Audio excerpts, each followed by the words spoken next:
డబ్బు, అనారోగ్యం, ఉద్యోగం, వ్యాపారం, అప్పులతో బాధపడుతున్నారా? మీకోసమే launch your future program. Sex versus money, మీరు ఏ వర్షన్లో చెప్తారు? ఒక 5 థింగ్స్ ఉన్నాయండి. ఈ 5 థింగ్స్ లేచిపోతున్నారు పక్కింటి వాళ్ళతో, చిన్న వయసు వాళ్ళతో లేచిపోయేసి ఇలా జరుగుతున్నాయి అండి. ఎక్కువ ఇప్పుడు వీడియోస్, పాన్ వీడియోస్ చూస్తున్నారు, బ్లూ ఫిల్మ్స్ టూ మచ్ చూస్తున్నారు. అది. నమస్తే మేడం. నమస్తే విష్ణు గారు. మధురిమారెడ్డి గారు, ఆల్మోస్ట్ 1 year అవుతుంది. మనం కొన్ని సెషన్స్ కూడా చేసాం లాస్ట్ ఇయర్, మనీ మేనేజ్మెంట్ కి సంబంధించి చేసాం. ఆల్మోస్ట్ మళ్ళీ 1 year తర్వాత మళ్ళీ ఇవాళ ఇక్కడ కూర్చొని మాట్లాడగలుగుతున్నాం. అయితే ఎప్పటి నుంచో ఒక టాపిక్ గురించి అడుగుదాం అనుకుంటున్నాను. ఈ మధ్య కాలంలో ఇల్లీగల్ ఎఫైర్స్ అనేవి ఎక్కువైపోయినాయి. అంటే ఎప్పటి నుంచో ఉన్నాయి, బట్ పర్టికులర్లీ లాస్ట్ ఒక 2-3 years నుంచి ఎక్కువైపోయినాయి. సో ఎందుకంటారు? ముందు తక్కువ ఉండేది రేషియో, ఇప్పుడు ఈ మధ్య చాలా ఎక్కువ అయిపోయింది విష్ణు గారు. చాలా అంటే అసలు ఈ మధ్య కాలంలో పేపర్స్ లో, నేను సుమన్ టీవీ లైవ్ లో కూడా చెప్పాను మొన్న, ఎందుకు అయిపోయింది, ఎందుకు లేచిపోతున్నారు పక్కింటి వాళ్ళతో, ఎందుకు ఇలా చిన్న వయసు వాళ్ళతో లేచిపోయేసి ఇలా జరుగుతున్నాయి అంటే, ఈ మధ్య చాలా వాల్యూస్ పడిపోతున్నాయి. ఒక రీజన్. ఇంకొక రీజన్ ఏంటి అంటే, చాలా మంది ఈ మధ్యలో ఒక గోల్ లేకుండా ఎక్కువ ఇప్పుడు వీడియోస్, పాన్ వీడియోస్ చూస్తున్నారు, బ్లూ ఫిల్మ్స్ టూ మచ్ చూస్తున్నారు. అది మెయిల్ ఫీమేల్ ఇద్దరు చూస్తున్నారు. ఒకప్పుడు ఏంటంటే కొన్ని ఉండేటివి, తక్కువ ఉండేటివి చూడాలి. ఇప్పుడు ఇద్దరు ఆడమగ, ఇద్దరు ఫీమేల్ మెయిల్ ఇద్దరు చూస్తున్నారు. సో ఒక టైంలో ఒట్టి నైట్ ఒక్కటేనో అట్లా ఉండేది, ఒక సందర్భం ఉండేది, దాంట్లో ఏదో ఒక టైం ఉండేదో అట్లా ఉండేది. ఇప్పుడు డే అండ్ నైట్ ఉండేది. ఇప్పుడు టైం లిమిట్ లేదు అసలు. ఒక గోల్, మార్నింగ్ లేస్తానే ఒక మనిషికి ఒక లేచిన తర్వాత ఒక ముందు చూపు ఉండేది, నేను ఇది చేద్దాము, సాధిస్తాము సంథింగ్. ఒక గోల్ ఉంటుంది, గోల్ ఓరియంటెడ్ ఉంటుంది, ఒక టైం లైన్ ఉంటుంది, నేను ఇది చేద్దాం, అచీవ్ చేద్దామని. ఇలాంటివి ఉండటం లేదు చాలా మందిలో లైఫ్ లో. సో దాని వల్ల ఏమంటే చాలా మంది జీవితాలలో ఓన్లీ ఒక లస్ట్ డ్రివెన్ ఎక్కువ అవుతుంది. సో ఇవన్నీ major reasons for this. Lust ఎప్పుడైతే డ్రివెన్ అవుతుందో, లస్ట్ అంటే ఎంతసేపు ఒక కోరిక డ్రివెన్. సో దానికి ఒక వర్డ్ ఈస్ లస్ట్ అంటాం దాన్ని, సైకాలజీలో లస్ట్ డ్రివెన్ అంటాం దాన్ని. సో లస్ట్ డ్రివెన్ ఎప్పుడైతే బాడీలీ నీడ్ అంటాం దాన్ని. సో బాడీలో లస్ట్ డ్రివెన్ ఎక్కువగా అయిపోతుందో అప్పుడు లవ్ డ్రివెన్ తక్కువైపోతుంది. బాడీలో ఒక కోరిక ఎక్కువైపోతుంది ఎప్పుడు అంటే, జస్ట్ ఒక కోరిక తీర్చుకోవడం బాడీకి. సో దాని వల్ల అసలు ఇంకేది కనిపించదు దాంట్లో. సో ఈ లస్ట్ మాత్రమే. అప్పుడు ఈ అఫైర్స్ పెట్టుకోవడం ఎవరితోనైనా అఫైర్ అంతే, అది జస్ట్ ఒక టెంపరీ ఫేజ్ అన్నమాట దాన్ని. ఆ టెంపరీ ఫేజ్ లో ఏంటి, కోరిక తీర్తే చాలు, అది ఎవరితోనైనా ఉండొచ్చు అఫైర్. సో ఇలాంటివి అవుతుంది. అదే లవ్ డ్రివెన్ అనుకోండి, లవ్ అంటే రొమాన్స్, ప్రేమ, ఎమోషనల్ కనెక్ట్ అవసరం ఉంటుంది దాంట్లో. ఈ లస్ట్ కి ఎమోషనల్ కనెక్ట్ అవసరం లేదు. ఎమోషన్స్ అనేది హార్ట్ టు హార్ట్ కనెక్ట్ ఉండాలి కదా. ఎమోషన్స్ ఉండాలంటే ప్రేమ ఉండాలి, కనెక్ట్ హార్ట్ టు హార్ట్ ఉండాలి. లస్ట్ డ్రివెన్ అంటే బాడీ బాడీ కనెక్ట్ ఉంటే చాలు కదా. సో ఇలాంటివి అవుతున్నాయి, ఇది రీజన్ ఉంటుంది. భార్యాభర్తలు ఇద్దరు గొడవ పడ్డప్పుడు ఓ 4 రోజులు, ఓ వారం, 10 రోజులు దూరంగా ఉంటారు. సో ఈ దూరంగా ఉండడం వల్ల కొంత, అంటే ఎక్కువ వాళ్ళు కొంత సెక్స్ కోరికలు ఎక్కువ కలగడం, అంటే కొంత టైం గ్యాప్ రావడం వల్ల కూడా ఈ బయట ఇల్లీగల్ అఫైర్స్ అనేవి పెరుగుతున్నాయి అనేది చాలా మంది చెప్తుంటారు. సో మరి భార్యాభర్తలు గొడవ పడ్డప్పుడు దూరంగా ఉండడం అనేది ఎంతవరకు కరెక్ట్ అంటారు? భార్యాభర్తలలో నిజమైన ప్రేమ ఉంటే అండి, వాళ్ళు 1 రోజు, 2 రోజులు, 4 రోజులు, ఈవెన్ 10 days అయినా కూడా, అంటే చాలా సార్లు ట్రావెల్ చేస్తుంటారు హస్బెండ్ వైఫ్. ఈ రోజుల్లో హస్బెండ్ వైఫ్ ఇద్దరు వర్క్ చేస్తున్నారు, సో ట్రావెల్ కూడా చేస్తుంటారు. వాళ్ళలో నిజమైన ప్రేమ ఉన్న, అసలు హస్బెండ్ వైఫ్ మధ్యలో పునాదినే ట్రస్ట్ ఉండాలి. పునాదినే వాళ్ళ ఫౌండేషన్ ట్రస్ట్ ఉండాలి, ఇంటిగ్రిటీ ఉండాలి. పునాదినే ఒకరి పట్ల ఒకరికి ప్రేమ ఉండాలి, ట్రస్ట్ ఉండాలి, ఇంటిగ్రిటీ ఉండాలి. సో ఇవి వాళ్ళ మధ్యలో ఉంటే, కంపాటబిలిటీ ఆఫ్ వాల్యూస్ అంటాం దానిని. అవి ఒకవేళ పునాది ఉంటే వాళ్లకు ఎన్ని రోజులు ఉన్నా వాళ్ళకి ఏదైనా కొంచెం కోపం అనేది వస్తుంటుంది, ఏదైనా ప్రాబ్లమ్స్ అనేది వస్తుంటాయి. అవి హస్బెండ్ వైఫ్ మధ్యలో రిలేషన్ లో ఎప్పుడు వస్తుంటాయి, ఎప్పుడు రాకుండా అయితే ఎవరికి ఉండవు, డెఫినెట్లీ వస్తాయి. అవి వచ్చినప్పుడు ఏముంటుందంటే, 1 రోజు కాకుండా 2 రోజులు కాకుండా ఆ టాపిక్ మాట్లాడుకున్నా మళ్ళీ వాళ్ళిద్దరి మధ్యలో సర్దుబాటు అవుతుంది. దాని కంపాటబిలిటీ ఆఫ్ వాల్యూస్ మ్యాచ్ అవుతే వాళ్ళకు ఉంటుంది.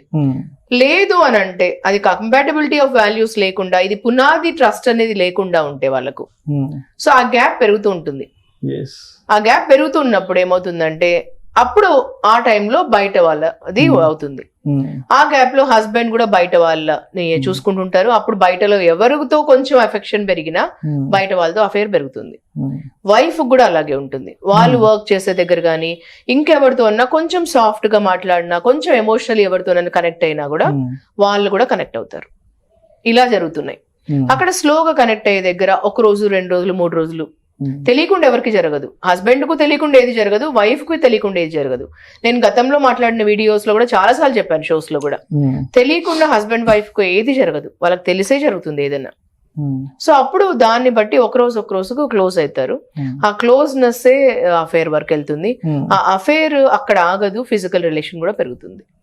అయితే నేను చాలా మంది చెప్పడం విన్నాను, అంటే భార్యాభర్తల మధ్య సరైన బాండింగ్ ఉండాలి, ఒకరి మీద ఒకరికి చచ్చేంత ఎఫెక్షన్ ఉండాలి అంటే సెక్సువల్ లైఫ్ అనేది వాళ్ళిద్దరి మధ్య ఎక్కువ ఉంటేనే అది పాసిబిలిటీ అవుతుంది. అంటే ఫ్రీక్వెంట్ గా చాలా మంది గొడవలు పడుతూ ఉంటుంటారు, భార్యాభర్త ఎక్కువ గొడవలు పడుతుంటారు, లేదంటే భార్య అలిగి పుట్టింటికి వెళ్ళిపోవడం. సో ఇట్లాంటి సినారియోస్ ఎక్కువ కనిపిస్తుంటాయి కదా. సో అటువంటి సినారియోస్ ఏం చెప్తుంటారంటే, అంటే వీళ్ళిద్దరి మధ్య సరైన ఒక సెక్సువల్ రిలేషన్ మెయింటైన్ చేయట్లేదు, అంటే వీళ్ళిద్దరు శారీరకంగా చాలా తక్కువ టైం స్పెండ్ చేశారు కాబట్టి వీళ్ళు ఇంత దూరంగా ఉండగలుగుతున్నారు అంటారు. సో దీనికి మీరేం చెప్తారంటే, ఒక బాండింగ్ కరెక్ట్ గా ఏర్పడాలి అంటే శారీరక సంబంధం అనేది కూడా కరెక్ట్ గా ఉండాలంటారా? డెఫినెట్లీ వాళ్ళ సెక్స్ అనేది చాలా ఇంపార్టెంట్ ఆఫ్ ఇదండి రిలేషన్షిప్ లో. కానీ అది ఎలా ఉండాలి అంటే, జస్ట్ ఒక బాడీ మేటింగ్ లాగా ఉండకూడదండి. Mind, body and soul connect లాగా ఉండాలి. ఎలా అంటే వాళ్ళ మైండ్ కలవాలి, వాళ్ళ బాడీ కలవాలి, వాళ్ళ సోల్ కూడా కలవాలి. అది చాలా ఇంపార్టెంట్ రిలేషన్షిప్ లో. అంటే ఉట్టిగా చాలా మంది ఏంటంటే పెళ్ళయింది కదా అనేసి ఉట్టిగా బాడీ కలిస్తే సరిపోతుంది అనుకుంటారు. అలా కాదండి. హస్బెండ్ వైఫ్ పెళ్ళైనా కూడా ఎంత కాలమైనా కూడా, ఈవెన్ వాళ్ళకు ఫస్ట్ రోజు అయినా ఫస్ట్ నైట్ నుంచి కూడా పెళ్ళైన తర్వాత కూడా ఒక 10 years కావచ్చు, 20 years కావచ్చు, 30 years కావచ్చు, ఎల్లకాలం కలిసిమెలిసి వాళ్ళ రిలేషన్షిప్ ఎంతో ఫ్రెష్ గా ఉంటుంది. నేను చాలా మందిని చూసాను, 20 years తర్వాత కూడా ఎంత ఫ్రెష్ గా వాళ్ళ రిలేషన్షిప్ ఉంటుంది అంటే అప్పుడు కూడా క్రష్ ఉంటుంది వాళ్ళ ఇద్దరి మధ్యలో ఒకరికొకరికి. ఎంత మంది ఎగ్జాంపుల్స్ ఉన్నారు అలాగా రిలేషన్షిప్స్ లో. ఎంత చెరిష్ చేస్తారంటే ఒకరొకరు హస్బెండ్ వైఫ్ వాళ్ళిద్దరు. సో అలాంటి రిలేషన్షిప్స్ నేను ఫేస్ టు ఫేస్ చూస్తాను వాళ్ళని, చాలా మందిని ఎవ్రీడే. సో అలా ఎప్పుడు ఉంటుంది అంటే వాళ్ళది మైండ్, బాడీ అండ్ సోల్ కలవాలి. అప్పుడు సెక్స్ అది వాళ్ళది రియల్ గా కలిసినట్టు లెక్క. అంటే అట్లాంటి సెక్స్ ఉండాలి వాళ్ళిద్దరి మధ్యలో. అంటే అది ఎప్పుడవుతుందంటే వాళ్ళు అంతా ప్రేమించారు ఒకరొకరిని. సో అలాంటి ప్రేమ వాళ్ళిద్దరిలో ఉన్నప్పుడు అసలు వాళ్ళ రోజునే అవసరం లేదు అలాంటి ప్రేమ. అలాంటి ప్రేమ ఎప్పుడైతే వాళ్ళు కలిసినప్పుడు ప్రతిసారి మైండ్, బాడీ అండ్ సోల్ కలవాలి. అది రియల్ సెక్షువల్ ఎక్స్ప్రెషన్ అనేది అలా ఉండాలి. అంటే that should be the ultimate. అలా అల్టిమేట్ ఉండాలి రిలేషన్షిప్. ఇప్పుడు ఈ పాన్ అండ్ బ్లూ ఫిల్మ్స్ అన్ని చూస్తుంటారు, అవి జస్ట్ ఒక ఆర్టిఫిషియల్ వే గానీ రియల్ ఎక్స్ప్రెషన్ ఆఫ్ లవ్ ఉండదు. అదే ఇప్పుడు mind, body and soul connect అవుతే అది రియల్ ఎక్స్ప్రెషన్ ఆఫ్ లవ్ అవుతుంది. అంటే దేవుడు ఒక ఎక్స్ప్రెషన్ ఆఫ్ లవ్ ని ఇంతకంటే అమూల్యంగా చేయలేదన్నమాట. దీంట్లో అంత అమూల్యంగా ఉంటుంది వాళ్ళకి. సో అది ఎక్స్ప్రెషన్ చేసుకుంటారు వాళ్ళు. భార్యాభర్తలు రిలేషన్ లో సెక్స్ అనేది ఒక ultimate way of their expression of love. So అది ఎప్పుడవుతుంది అని అంటే వాళ్లకు real mind, body and soul కలిసినప్పుడు అవుతుంది. అయితే ఇంకొంతమంది చెప్తుంటారు ఇల్లీగల్ అఫైర్స్ కి కారణం ఏంటంటే, పెళ్లి అయిపోయినాక వీడు పర్సనాలిటీని సరిగా మెయింటైన్ చేయట్లేదు, పెళ్లి అయిపోయినాక వీడు శరీరాన్ని వదిలేశాడు, అంటే వాడు సరిగా షేవింగ్ చేసుకోకపోవడం, అంటే వాడి రెగ్యులర్ అంటే మ్యారేజ్ కి ముందు ఎలా ఉండాడో సో ఇప్పుడు అలా ఉండలేట్లేదు. అమ్మాయి విషయానికి వస్తే కూడా ఈమె కూడా అంతా మొత్తం బాడీ షేప్ అవుట్ అయిపోయింది. సో దాని వల్ల అబ్బాయికి అమ్మాయి మీద కోరిక, అంటే భార్య మీద కోరిక కలగట్లేదు. అదే విధంగా భర్త విషయానికి వస్తే కూడా భర్త మ్యారేజ్ తర్వాత తను నీట్ గా ఉండకపోవడము, సో ఇలాంటి రీజన్స్ వల్ల కూడా భర్త పైన భార్యకి కోరిక కలగడం లేదంటారు. సో దీన్ని ఏ విధంగా అర్థం చేసుకోవాలి, ఏ విధంగా ఏ కోణంలో చూడాలంటారు?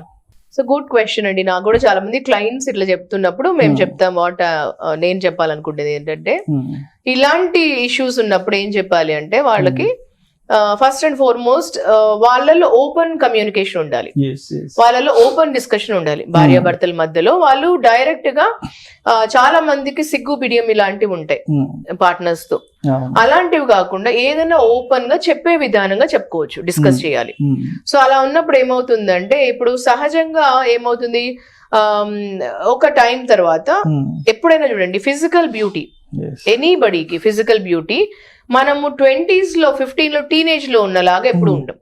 20s లో ఇప్పుడు మీరు లాస్ట్ ఇయర్ నన్ను చూసారు, నేను లాస్ట్ ఇయర్ ఉన్నట్లే లేను కదా. అఫ్ కోర్స్ లాస్ట్ ఇయర్ కొంచెం లావ్ ఉన్నాను అనుకోండి, ఇప్పుడు ఇంకా స్లిమ్ గా అయ్యాను. నేను ఫిట్నెస్ ఇంప్రూవ్ చేసుకున్నాను, కోవిడ్ టైంలో లావ్ అయ్యాను, ఇప్పుడు కొంచెం సన్నగా అయ్యాను. సో సేమ్ ఎవరు ఉండరు. సో అలాగే ప్రతి ఒక్క మనిషి కూడా ఫిజికల్ గా అలాగే ఉండరు, ఫిజికల్ మెంటలీ కూడా సేమ్ థింగ్. హస్బెండ్ కూడా గమనించాలి, వైఫ్ కూడా గమనించాలి, ప్రతి ఒక్క మనిషి. So physical fitness is very important for anybody. So wife కూడా, సో వీళ్ళిద్దరి మధ్యలో కమ్యూనికేషన్ పెంచుకోవాలి, అలాగే మెయింటైన్ కూడా చేయాలి ఫిజికల్ ఫిట్నెస్ కానీ బ్యూటీ కానీ. అల్టిమేట్లీ వాళ్ళు గమనించాల్సింది ఏంటంటే ఈ క్లీన్లీనెస్ అండ్ ఫిజికల్ ఫిట్నెస్ అవన్నీ important. At the same time వాళ్ళు యాక్సెప్ట్ చేయాలి ఎవ్రీ డే అది తగ్గుతూ ఉంటుంది అని కూడా. అలాగే ఎప్పుడు ఉండదు కదా. సో ఇప్పుడు పిల్లలు పుట్టిన తర్వాత అమ్మాయిలలో తగ్గుతుంది, లేడీస్ లో. ఇప్పుడు ఇద్దరు పిల్లలు పుట్టిన తర్వాత ఒక పిల్లలు పుట్టిన వాళ్ళలో తగ్గుతుంది, బాడీలో చేంజెస్ అవుతుంటాయి, అది యాక్సెప్టెన్స్ చేయాలి. హస్బెండ్ లో కూడా కొన్నిసార్లు తర్వాత తగ్గుతుంటుంది, వాళ్ళలో కూడా బ్యూటీ తగ్గుతుంటుంది కదా. సో పడతల రావచ్చు, తగ్గచ్చు, పొట్ట రావచ్చు, అవన్నీ తగ్గచ్చు, కానీ ఫిజికల్ ఫిట్నెస్ ఇస్ ఇంపార్టెంట్. హెల్తీగా ఉండడం, ఫిట్నెస్ ఇస్ రెజిమీలో ఉండాలి ఎప్పుడు, అది ఇంపార్టెంట్. ఇంకొక విషయం తప్పనిసరిగా మాట్లాడుకోవాలి, ఎప్పుడైనా బయట ఫ్రెండ్స్ కనిపిస్తుంటారు, మ్యారేజ్ అయిపోతుంది, ఏంట్రా కొంచెం నీట్ గా ఉండొచ్చు కదా, నీట్ గా షేవ్ చేసుకొని కొంచెం ఎప్పుడు ఫ్రెష్ గా ఉండొచ్చు కదా అంటే, ఏముంది లేరా పెళ్లి అయిపోయింది గడ్డం చేసుకుంటే ఏంటి అని చెప్తుంటారు. అంటే పెళ్లి అయిపోయిన తర్వాత శరీరాన్ని ఇష్టం వచ్చినట్టు వదిలేయడం కరెక్ట్ అంటారు. ఎందుకంటే తన భర్త నీట్ గా ఉండాలి, తన భర్త ఒక మంచి అవుట్లుక్ ఉండాలని అబ్వియస్ గా భార్య కోరుకుంటది. సో భర్త ఏ విధంగా భార్య బాగుండాలని కోరుకుంటాడో అదే విధంగా భార్య కూడా కోరుకుంటుంది, మా ఆయన సినిమా యాక్టర్ లాగా ఉండాలన్నా లేకపోతే స్లిమ్ గా ఉండాలన్న మంచిది. మరి ఎందుకు చాలా మంది పెళ్లి అయిపోయింది కదా, ఇంకేముందలే మంచి డ్రెస్ వేసుకుంటే గడ్డం చేసుకుంటే ఏంటి, చేసుకోకపోతే అంటారు కదా. సో అంటే ఇటువంటి మనస్తత్వాన్ని ఏ విధంగా అర్థం చేసుకోవాలంటారు, అసలు ఈ విధంగా అనుకోవడం కరెక్టేనా అబ్బాయిల విషయానికి వస్తే? ఫస్ట్ అండ్ ఫార్మోస్ట్ విష్ణు గారు, ప్రతి ఒక్క మనిషి ఫీమేల్ అయినా మెయిల్ అయినా వాళ్ళని వాళ్ళు ఫస్ట్ ప్రేమించాలి. ఎదుటి వాళ్ళని ప్రేమించాలన్నా, వాళ్ళ ప్రేమ పొందాలన్నా ఫస్ట్ వాళ్ళని వాళ్ళు ప్రేమించుకోవాలి.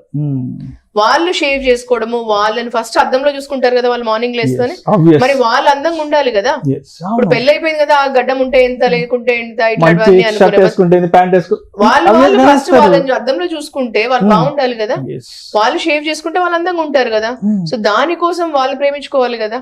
అందుకని క్లీన్ అండ్ నీట్ గా ఉండడం ఇంపార్టెంట్. వాళ్ళు రేపు ఆఫీస్కి వెళ్ళాలన్నా నీట్ గా ఉండాలి, వాళ్ళు క్లీన్ ట్రిమ్ ఉంటే బాగుంటుంది కదా. అందుకోసం సెల్ఫ్ లవ్ అనేది ఇంపార్టెంట్. సెల్ఫ్ లవ్ అంటే వాళ్ళని వాళ్ళు ఫస్ట్ ప్రేమించుకోవాలి, వాళ్ళు క్లీన్లీనెస్ మెయింటైన్ చేయాలి, నీట్ గా ఉండాలి వాళ్ళు. సో వాళ్ళని చూస్తూనే నీట్ గా క్లీన్ గా నీట్ గా ఉంటే వాళ్ళకు ఒక ఫ్రెష్నెస్ అనిపిస్తుంది, ఆ ఫ్రెష్నెస్ ని ప్రేమించాలి వాళ్ళు. సో అలాగే వైఫ్ కూడా అలాగే ఉంటుంది. సో అప్రిసియేషన్ అనేది అక్కడ నుంచి వస్తుంది ఫస్ట్. వాళ్ళ పైన వాళ్ళు కూడా అట్లా అనిపిస్తే వాళ్ళకు కూడా సంతోషం ఉంటుంది, వాళ్ళ పట్ల వాళ్ళకు కూడా పాజిటివిటీ అనిపిస్తుంది. ఆ పాజిటివిటీ ఓరా ఉంటుంది చుట్టుపక్కల, వాళ్ళని కూడా వాళ్ళకు అనిపిస్తుంది, వాళ్ళ నుంచి కూడా చుట్టుపక్కల అంతా పాజిటివ్ ఎన్వైరన్మెంట్ ఉంటుంది. వాళ్ళ ఇంట్లో కూడా, వాళ్ళ హస్బెండ్ వైఫ్ మధ్యలో కూడా ఉంటుంది, ఎప్పుడు వాళ్ళ బెడ్రూమ్ లో కూడా ఉంటుంది, వాళ్ళ ఇద్దరి మధ్యలో కూడా. సో దానికి కూడా అలా ఉండాలి. సో అంతేగాని పెళ్లి అయిపోయింది కదా ఇంకేంటి, ఇద్దరు పిల్లలు పుట్టేశారు, గడ్డం చేసుకుంటే ఏంటి, మంచి షర్ట్ వేసుకుంటే ఏంటి, వేసుకోబోయేది అది that's not the right thing. Right. Thank you so much Madhumathi garu. ఈ రోజుల్లో ఈ ఇల్లీగల్ అఫైర్స్ అనేవి ఎందుకు ఎక్కువైపోతున్నాయి? సో ఆ ఇల్లీగల్ అఫైర్స్ కి దూరంగా ఉండాలంటే మనల్ని మనం ఫస్ట్ అసలు ఏ విధంగా ప్రేమించుకోవాలి, భార్యాభర్తల మధ్య ఎటువంటి అండర్స్టాండింగ్ ఉండాలి అనే టాపిక్ గురించి చాలా క్రిస్టల్ క్లియర్ గా ఆడియన్స్ ఎక్స్ప్లెయిన్ చేశారు. Thank you so much madam. Thank you so much.